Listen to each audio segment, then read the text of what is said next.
दोस्तों, हमने पिछली वीडियो में देखा था कि ग्रैनी अपने बैट से एक के बाद एक बुल्ली के सर पर हमला किए जा रही थी और बुल्ली को ढेर करने के बाद उसकी नज़र टिंकू के पास जाती है, लेकिन इससे पहले कि वो टिंकू को छू भी पाती, पीछे से आकर गुल्ली उसके ऊपर 2 गोली चला देता है, जिससे ग्रैनी मर जाती है।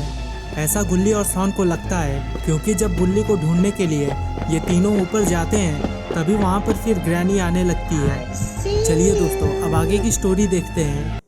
गुल्ली, अब हम लोग क्या करें?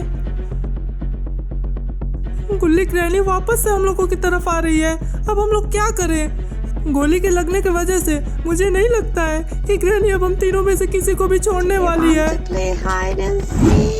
गुल्ली, जल्दी बताओ, हम लोग क्या करें? क्या हम लोग यहाँ पर खड़े खड़े ग्रैनी के हाथों मारे जाने का इंतजार करें? तुम टिंकू को लेकर यहाँ से निकलो और ग्रैनी को मैं संभाल लूंगा। क्या? ये क्या बोल रहे हो तुम?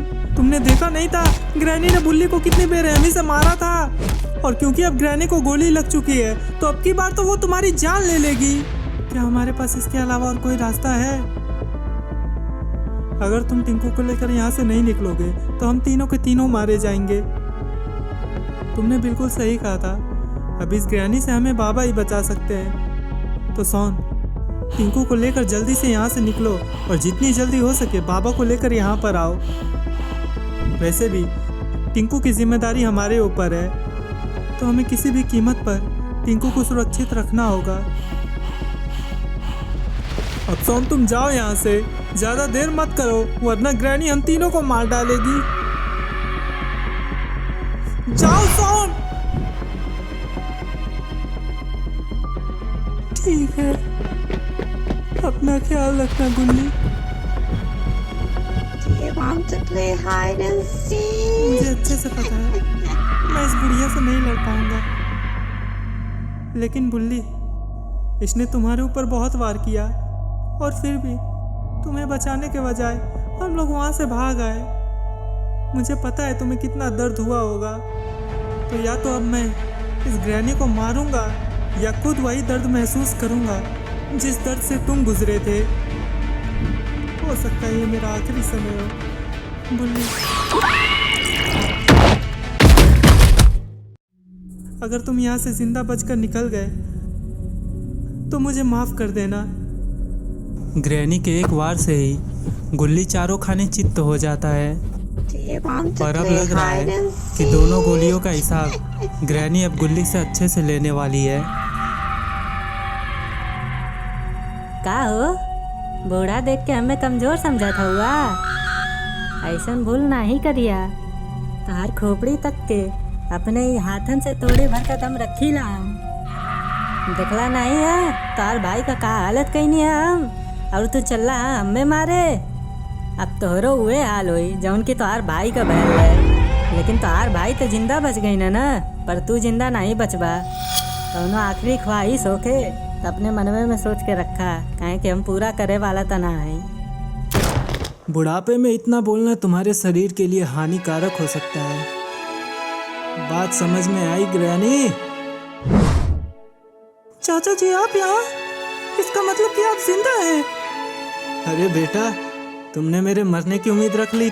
चाचा जी, आप बिल्कुल सही समय पर आए हैं, वरना मुझे तो लगा कि मैं अब गया। पर चाचा जी, मैंने जब इसे गोली मारा था तो ये कुछ ही समय में उठ के खड़ी हो गई थी। बेटा, तुमने इसके ऊपर जो... अरे टिंकू, तुम्हें क्या हुआ? तुम भला ऐसे डर क्यों रहे हो? ग्रैनी तो अभी भी ऊपर ही है, तो तुम किसको देखकर इतना डर रहे हो? अरे ये तो बुल्ली है, पता नहीं इसे क्या हो गया है। भला ये हम लोगों से ऐसा गुस्सा क्यों है?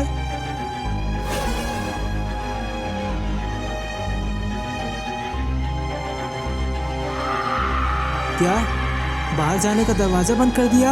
हाँ चाचा जी, उसने बिल्कुल ऐसा ही किया। गलती की है, लेकिन मैं क्या करता? ग्रैनी का वो रूप देखकर मैं काफी घबरा गया था और मेरे दिमाग में उस टाइम भागने के अलावा और कोई भी रास्ता नहीं आया। बुल्ली, हो सके तो हमें माफ कर देना इस चीज के लिए, लेकिन अब हमें दरवाजा तोड़ने पर ध्यान देना चाहिए ताकि हम सब लोग बचकर यहाँ से निकल पाए। अच्छा, जब मुझे मदद चाहिए था तब तुम ही सबसे पहले वहां से भागे थे। बुल्ली ने चाकू सीधे सॉन के दिल के पास मारा है। नहीं, ये क्या हुआ? ये क्या हुआ? ये बुल्ली भैया ने क्या कर दिया? उन्होंने सॉन भैया को मार डाला। क्या अब सॉन भैया मर गए? मैं क्या देखा हूँ? आखिर ऐसा क्यों हुआ? हमारे असली दुश्मन तो ग्रैनी थी ना, तो फिर बुल्ली भैया हमारे दुश्मन क्यों बन गए? क्या वो अगला शिकार मुझे बनाने वाले हैं?